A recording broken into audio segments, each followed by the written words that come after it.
오늘도 함께 읽은 본문의 말씀을 가지고 하나님이 주시는 말씀 함께 나누도록 하겠습니다. 지난주에 우리는 제자들이 복음을 전할 때 여러 가지 어려움들을 만날 것이라는 예수님의 말씀을 함께 보았습니다. 어떤 어려움들 이야기하셨나요? 사람들이 너희를 공회에 넘겨 채찍질하고 또 너희는 총독이나 임금들 앞에서 신문 받을 것을 말씀하셨습니다.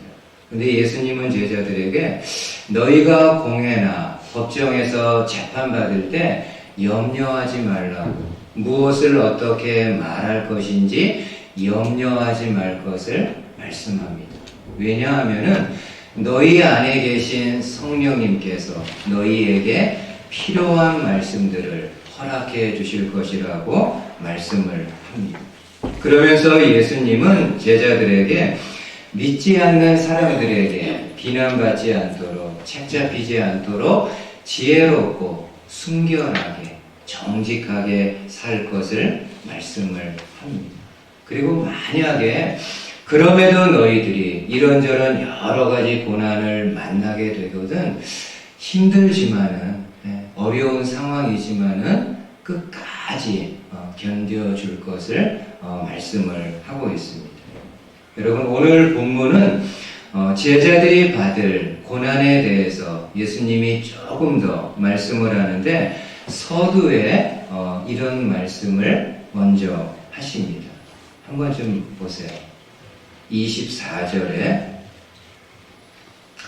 제자가 그 선생보다 또는 종이 그 상전보다 높지 못하나니 제자가 그 선생 같고 종이 그 상전 같으면 조카도다. 집 주인을 바알세불이라 하였거든 하물며 그 집 사람들이랴.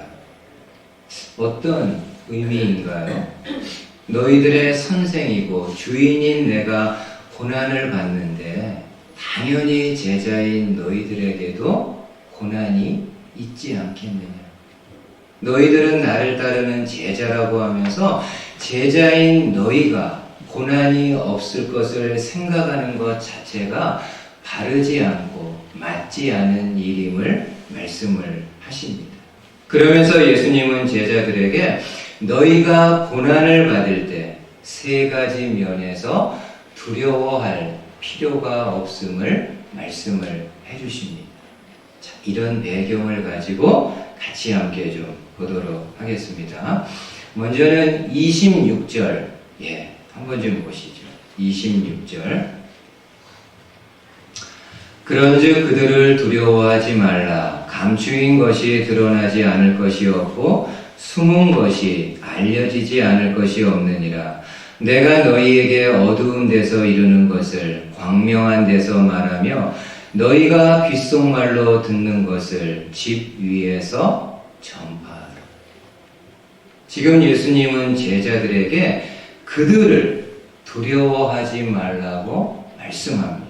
너희를 대적하는 자들을 두려워하지 말라. 왜냐하면은 감추인 것이 드러나지 않을 것이 없고 숨은 것이 알려지지 않을 것이 없기 때문이라고 말씀합니다. 한마디로 어떤 이야기인가요?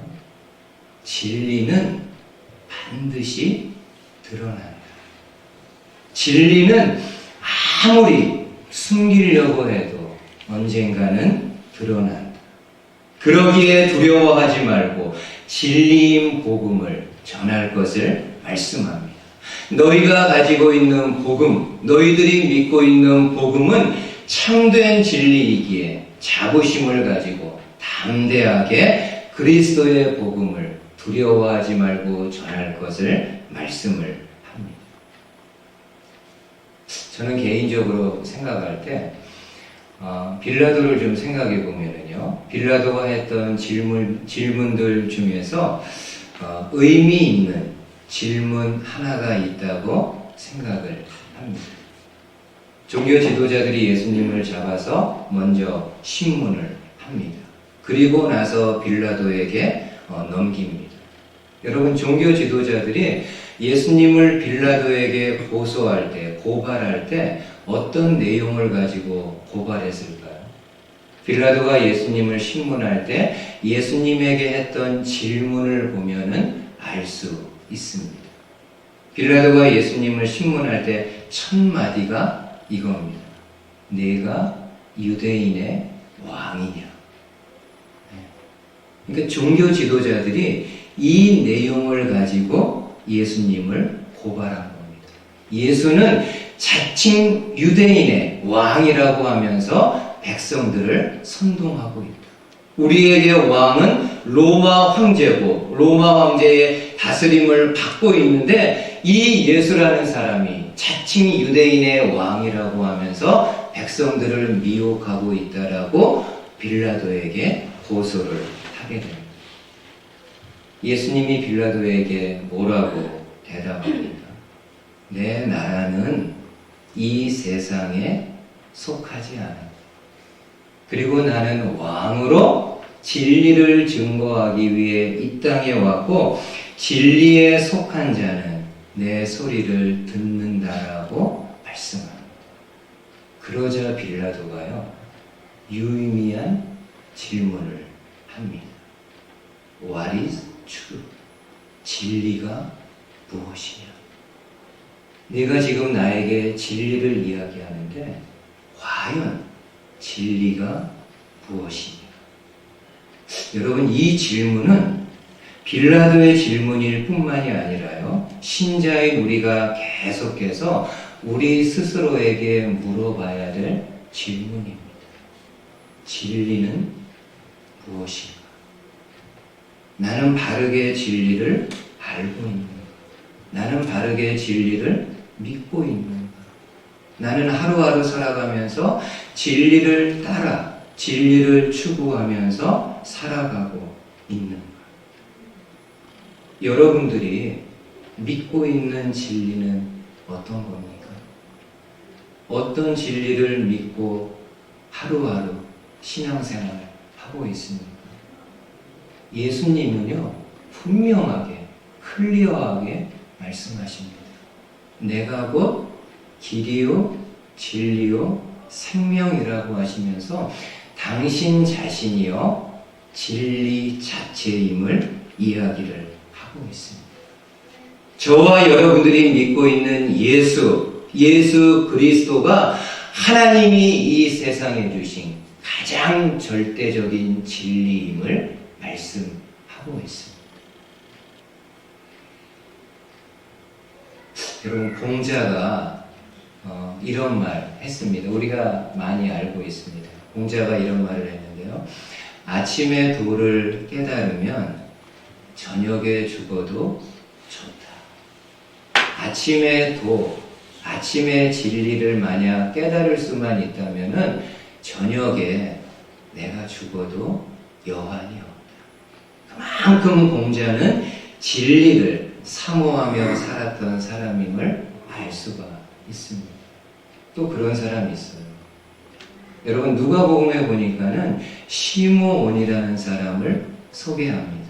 시므온은 의롭고 경건한 사람이고 또 성령님으로부터 내가 죽기 전에 그리스도를 볼 것이라는 약속의 말씀을 받습니다. 그러니까 시므온은 하나님이 보내신 그리스도를 보기 전에는 죽을 수 없는 사람입니다. 어느 날 요셉과 마리아가 아기 예수를 안고 예루살렘에 옵니다. 그리고 시므온이 아기 예수를 봅니다. 아기 예수님을 보자마자 시므온이 사람들에게 뭐라고 고백합니까? 내가 이제 죽어도 여한이 없다. 왜요? 진리를 보았기 때문에. 시므온이 그토록 소망하고 그토록 기대했던 진리, 예수 그리스도를 보았기 때문에 내가 이제 죽어도 여한이 없다라고 고백을 했습니다. 저와 여러분들이 믿고 있는 진리는 무엇입니까? 믿는 성도임에도 불구하고 예수님이 아닐 수 있습니다. 참 불행한 거죠. 한평생 내가 신앙생활하는데 내가 믿고 있는 진리를 예수 그리스도로 생각하지 아니하고 세상의 다른 것, 눈에 보이는 어떤 것을 진리로 여기며 내 삶을 살아갈 수 있는데 오늘 주님이 분명하게 말씀합니다. 예수 그리스도 자체가 진리이고 복음 자체가 진리이기에 세상에 나가서 어떤 어려움, 어떤 장애가 있다 할지라도 두려워하지 말고 자부심 가지고 내가 진리를 소유하고 있기 때문에 자부심을 가지고 이 진리의 말씀, 진리 되시는 그리스도를 전할 것을 말씀합니다. 바라기는 저와 여러분들이 이 진리를 가지고 살아가고 이 진리를 나만 가지고 살아가는 것이 아니라 담대한 마음으로 알지 못하고 믿지 못하는 사람들에게 그리스도 예수의 진리를 함께 나눌 수 있는 저와 여러분들 되시기를 주님의 말씀으로 권면을 드립니다. 두 번째로 두려워하지 말 거는 28절이에요. 한번 보십시오. 몸은 죽여도 영혼은 능히 죽이지 못하는 자들을 두려워하지 말고 오직 몸과 영혼을 능히 지옥에 멸하실 수 있는 이를 두려워하라. 지금 예수님은 제자들에게 너희 대적들은 너희 몸을 핍박하고 너희 몸을 고문하고 결국에는 죽음의 자리에까지 끌고 갈 수 있지만은 너희 영혼은 능히 그들이 죽이지 못한다. 그런데 너희 몸과 영혼을 능히 지옥에 멸하실 분이 계시는데 그분은 바로 하나님이시라. 그러기에 너희는 몸만 괴롭게 하고 몸만 죽일 수 있는 사람들을 두려워하지 말고 몸과 영혼을 능히 멸할 수 있는 하나님을 두려워할 것을 말씀을 합니다. 여러분 실제로요, 제자들은 이 믿음이 있었기 때문에 진리인 복음을 전하다가 순교의 자리에까지 나아갑니다. 만약 제자들이 자신들의 몸을 핍박하는 사람들을 두려워하는 마음이 있었다고 한다면 결코 죽음의 자리, 순교의 자리에까지는 가지 못했을 겁니다. 그러나 제자들의 마음속에 몸과 영혼을 능히 멸하실 수 있는 하나님에 대한 믿음이 있기 때문에 사람들에게 박해 속에서도 이 진리의 복음을 전하게 됩니다. 한번 여러분 화면 잠시 좀 보세요.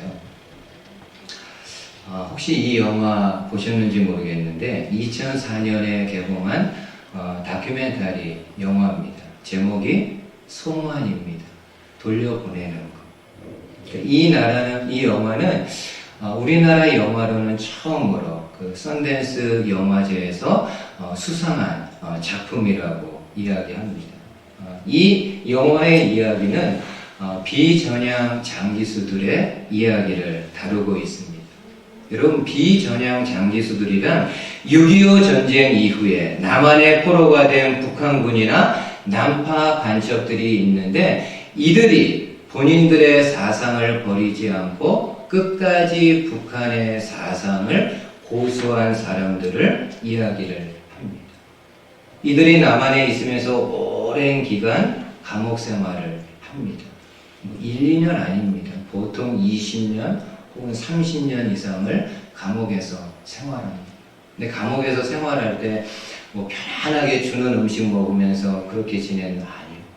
그렇게 30년을 감옥 안에서 모진 고문을 받으면서 생각을 바꿀 것을 요구받습니다. 그럼에도 이들은 그 힘든 감옥에서 모진 고문을 받으면서도 끝까지 본인들이 가지고 있었던 사상을 지켜낸 사람들입니다. 2000년에 이 비전향 장기수들의 인권이 함부로 다뤄지고 있다는 것이 이렇게 드러나면서 사회적인 이슈가 된 적이 있습니다. 그래서 2000년에요, 63명의 비전향 비전향 장기수들을 북한에 송환시킵니다. 돌려보냅니다. 근데 이 영화가요, 그 과정을 쭉 이렇게 담은 영화입니다.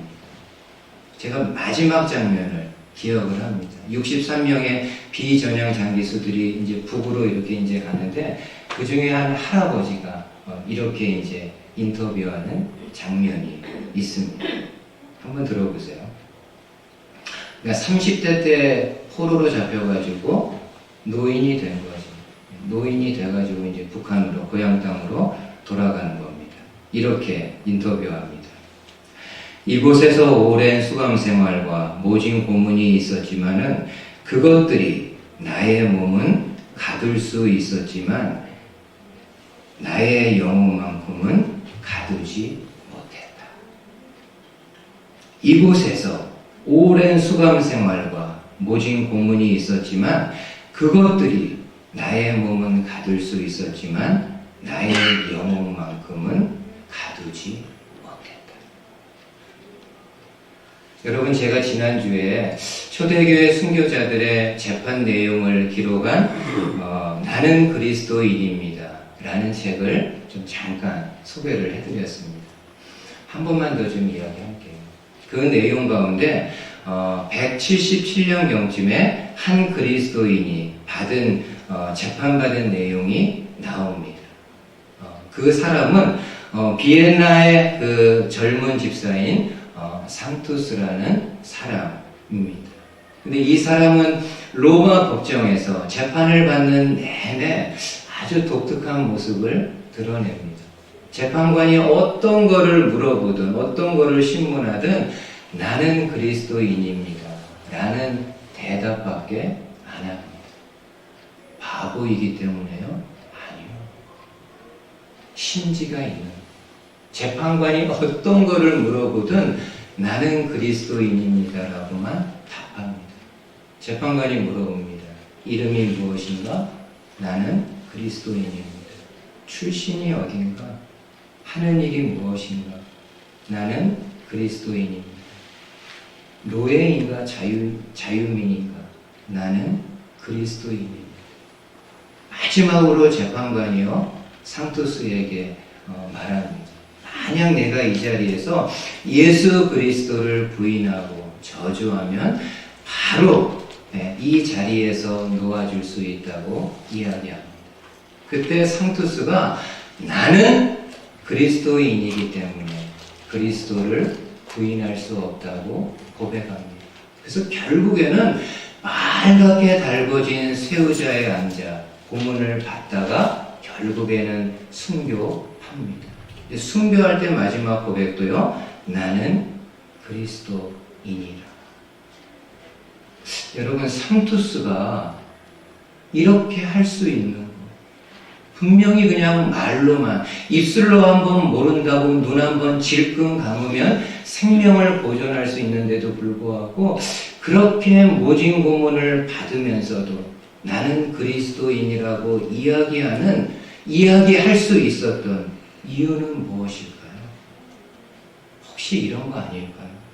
너희들이 내 몸은 마음대로 고문하고 내 몸을 마음대로 찢어서 죽일 수는 있지만은 예수를 그리스도로 믿는 내 영혼은 마음대로 할 수 없다는 그 믿음이 있는 거 아닐까요? 12 제자들이 그랬잖아요. 몸과 영혼을 능히 멸하는 하나님에 대한 믿음이 있었기 때문에 본인들을 박해하고 본인들의 몸을 고문하는 사람들을 앞에서 두려워하지 않고 끝까지 믿음을 지키며 순교의 자리에까지 나아가게 됩니다. 오늘 저와 여러분들은 누구를 두려워하시나요? 누구를 눈치 많이 보시나요? 눈에 보이는 사람들이죠. 눈에 보이는 내 상관, 눈에 보이는 권력자, 눈에 보이는 의사, 다 두려워합니다. 그리고 얼마나 우리가 사람 눈치 봅니까? 아내 눈치 볼 때도 있고, 남편 눈치 볼 때, 자녀들 크면서 눈치 볼 때도 있고, 직장에서 이런저런 여러 사람들 눈치 보고. 근데 혹시 좀 하나님을 눈치 본 적은 있는지? 분명히 예수님이 사람은 너희 몸을 힘들게는 할 수 있지만 영혼은 못 건드립니다. 그러나 하나님은 몸과 영혼을 능히 지옥에 멸하실 수 있는 분임을 이야기하는데, 우리는 그 하나님을 좀 눈치 보면서 살아간 적이 있는지? 잘 그렇게 안 합니다. 눈에 보이지 않습니다. 눈에 보이는 상관 앞에서는 쩔쩔매고 두려워하지만은 보이지 않는 하나님은 그렇게 두려워하지 않습니다. 오늘 이 말씀을 통해서 다시 한번 저와 여러분들이 내가 정말 두려워해야 될, 경외해야 될 대상이 누구인가를 바르게 깨달을 수 있는 저와 여러분들 되실 수 있기를 주님의 말씀으로 축복을 드립니다. 마지막 세 번째, 두려워하지 말라고 이야기합니다. 29절 한번 보세요. 참새 2마리가 한 아사리온에 팔리지 않느냐? 그러나 너희 아버지께서 허락하지 아니하시면 그 하나도 땅에 떨어지지 아니하리라. 너희에게는 머리털까지 다 세신 바 되었나니 두려워하지 말라. 너희는 많은 참새보다 귀하니라. 여러분, 이 말씀 한번 보세요. 지금 마태는 참새 2마리가 한 아사리온에 팔린다고. 다시 말하면은 한 아사리온 있으면은 몇 마리 참새 살 수 있는 건가요? 2마리 참새를 살 수 있는 겁니다. 우리가 아는 대로 아사리온은 그 당시에 아주 작은 화폐 단위를 이야기를 합니다. 그러니까 참새의 가치가 어떻다라는 겁니까? 보잘것없다라는. 하긴 누가 참새, 소나 염소, 양 이런 거에는 좀 관심 갖겠지만은 작은 참새에 누가 관심을 갖겠습니까? 그러나 하나님은 아무 가치 없어 보이는 참새라 할지라도 하나님이 허락하지 않으면 땅에 떨어져 죽는 일이 없다라고 이야기합니다. 그러면서 예수님이 너희는 많은 참새보다 귀하다. 근데 여러분, 누가복음에서는요, 이 내용을 같이 이야기하는데 조금 다르게 설명합니다. 한 번 더 보세요. 누가복음 말씀으로 이 말씀 보세요. 참새 5마리가 2 아사리온에 팔리는 것이 아니냐? 그러나 하나님 앞에는 그 하나도 잊어버리시는 바 되지 않는다. 참새 5마리가 2 아사리온에 팔리는 것이 아니냐? 그러나 하나님 앞에는 그 하나도 잊어버린 바 되지 않는다. 여러분, 지금 누가는 참새 5마리가 2 아사리온에 팔린다라고 이야기합니다. 좀 이상하죠? 아까 마태복음에서는 한 아사리온이면은 2마리 참새 살 수 있다고 했으니까는 2 아사리온이면은 몇 마리 참새 사는 건가요? 4마리 사는 겁니다. 근데 5마리는 뭐예요? 주인이 덤으로 하나 더 준 거예요. 이 사람이 2 아사리온 내가지고 4마리 참새를 가져가야 되는데 주인이 참새야 아무 가치 없고 볼품 없으니까는 그냥 한 마리는요 덤으로 깍두기로 준 겁니다. 여러분, 귀한 거라면은 덤으로 그렇게 줄 수 있나요? 못 주죠. 제가 딱 받고 그대로 줍니다. 그러나 참새 같은 거는 너무나도 보잘것없고 가치 없는 그러한 동물이기 때문에 그냥 주인이 마음대로 이렇게 덤으로 줍니다. 근데 하나님은 어떤 분이라고요? 덤으로 띄워주는 하찮아 보이는 참새라 할지라도 하나님은 기억합니다. 아무도 주목하지 않고 아무도 알아주지 않는 참새 한 마리라 할지라도 하나님은 기억하고 하나님이 허락하지 않으면 결코 땅에서 떨어져 죽지 않는다고 말씀합니다. 그러면서 너희는 많은 참새보다 귀하다. 반드시 하나님이 너희들을 지킨다. 너희 대적자들이 사자같이 표범같이 달려들어가지고 너희 몸을 찢고 너희 몸을 막 이렇게 고문하면서 죽음의 자리까지 나아간다 할지라도 하나님이 나 몰라라 하지 않고 너희들을 지킨다. 네. 너희들을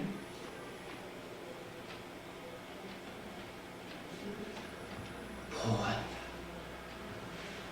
이 믿음을 가져라.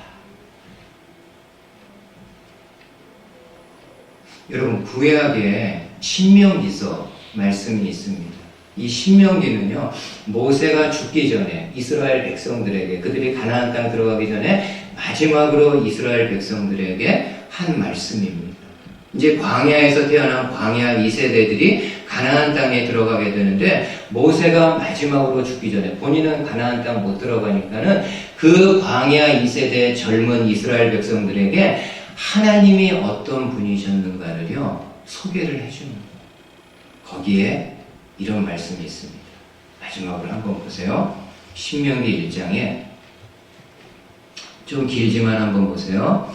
너희보다 먼저 가시는 너희의 하나님 여호와께서 애굽에서 너희를 위하여 너희 목전에서 모든 일을 행하신 것 같이 이제도 너희를 위하여 싸우실 것이며 광야에서도 너희가 당하였거니와 사람이 자기의 아들을 안는 것 같이 너희의 하나님 여호와께서 너희가 걸어온 길에서 너희를 안으사 이곳까지 이르게 하십니다. 여러분, 지금 모세는 하나님이 광야에서 이스라엘 백성들을 어떻게 하셨다고 말씀하나요? 사람이 자기 아들을 안는 것처럼 하나님이 이스라엘을 안았다. 부모인 우리가 자녀들 어떻게 키웁니까? 어렸을 때 안아가지고요. 네, 안아가지고 키우죠. 하나님이 이스라엘 백성들을 광야에서 친히 그 이스라엘 백성들을 안아서 키우셨다라고 이야기를 합니다. 여러분, 하나님이 이스라엘 백성들만 안으시는 분일까요? 아니요. 오늘날 저와 여러분들도 하나님이 안고 광야 같은 험한 이 세상 순례의 길을 끝까지 할 수 있도록 하나님이 저와 여러분들을 안고 가십니다. 지금까지도 하나님이 나를 안고 오셨고 지금도 나를 안고 계시고 이후에 나아가는 길도 하나님이 안고 가시게 됩니다. 이 믿음을 가지고 두려워하지 말라. 이 말씀을 이렇게 좀 결론을 좀 맺을게요. 책을 읽다가 그 유진 피터슨 목사님이 이야기한 한 문장이 참 마음에 와닿았습니다. 이런 내용입니다. 한번 들어보세요. 건강한 명사는 형용사를 필요하지 않는다. 온전한 명사는 명사를 수식해주는 다른 형용사가 필요 없다. 명사 자체로만 확실하다. 하긴 그렇죠. 여러분, 기름이 있는데 우리가 또 먹는 기름 중에서 참기름이 있잖아요. 진짜 기름이라는 말이잖아요. 얼마나 반대로 그 속여서 파는 기름들이 많았으면은 이 기름은 참 형용사로 수식을 해주잖아요. 참 기름이라고 이렇게 이야기를 하죠. 근데 정말 온전한 명사는 다른 형용사 필요 없다. 저와 여러분들이 누구입니까? 나는 그리스도인입니다. 다른 수식어가 없어야 돼요. 솔직히. 나는 좋은 그리스도인입니다. 나는 진짜 그리스도인입니다. 나는 참말로 그리스도인. 이런 형용사가요? 필요 없어요. 그냥 나는 그리스도인입니다. 저와 여러분들이 진짜 그리스도인일 때 진리이신 예수님을 믿기에 두려워하지 않고 그 예수님 전할 수 있습니다. 그리스도인은 하나님을 경외하기에 사람을 두려워하지 않고 우선적으로 하나님을 경외합니다. 그리스도인은 아무리 어렵고 힘든 상황 속에서도 주님이 나를 안고 있다고 믿는 사람입니다. 바라기는 저와 여러분들이 이런 그리스도인 될 수 있기를 주님의 말씀으로 축복을 드립니다. 아멘.